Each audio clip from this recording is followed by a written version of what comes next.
We brought you a story yesterday about a man who received a $1.4 million speeding ticket. Well, News 3 reached out to a local attorney and the city of Savannah for explanation. And WSAV's Tyler Nicole has the story.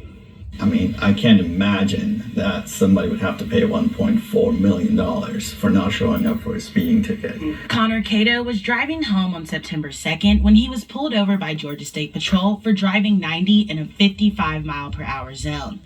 Connor says he knew he was going to get a super speeder ticket, which in Georgia means an extra $200 is added to speeding tickets, but he did not know the amount would be as high as it was. $1,480,032.51. So you called the court after seeing that number, of course, and what did the courts tell you? The lady told me on the phone, I told her, this might be a typo, I don't know, I'm not sure, and I told her the amount it was, and she said, no sir, that's the correct amount. You either pay the $1.4 million or appear in court on December the 21st at 1:30 p.m. Local criminal defense attorney Sneh Patel tells us he's never seen anything like this before. I mean, at first when I was called about this, I thought it would be a clerical error, but I know you followed up, and apparently it's not a clerical error.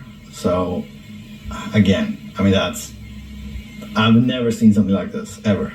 Patel says you never pay over the maximum amount for traffic violations, and misdemeanor charges in the state of Georgia can only go up to $1,000. The maximum for a misdemeanor is $1,000.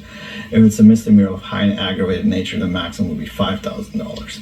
Now, the bond amount should be sort of kind of relative to that. So for misdemeanors, you wouldn't see bond amounts more than $5,000. If in some cases, in extreme cases, maybe $10,000 or so, just to ensure that if it's a crime that involves some sort of violence, or if you're anticipating that somebody could commit more crimes, you would set a higher amount, or if you have any indication that they may not show up for court, you set up a higher amount, but not 1.4 million. I mean, that's something that goes into cases that are drug trafficking or murders or aggravated assaults, something of that nature. We did hear back from the city of Savannah late this afternoon. A representative tells us the balance reflected on the e-ticket is not the actual amount of the fine, it's a placeholder, because all super speeders are required to appear in court. That enforceable fine is set by the judge when the defendant appears in court, and the penalty can't be more than $1,000 plus state fees. Now, why did someone put $1.4 million in the placeholder for Connor? Well, we're working on getting the answer to that question, too. To see the city's full response, visit the article on WSAV.com. Tyler Nicole, WSAV News. The city of Savannah just responded to Tyler's question about why Connor's ticket amount was different. So here's what they said. The city did not implement the placeholder amount in order to force or scare people into court. The programmers who designed the software used the largest number possible because super speeder tickets are a mandatory court appearance and do not have a fine amount attached to them when issued by police.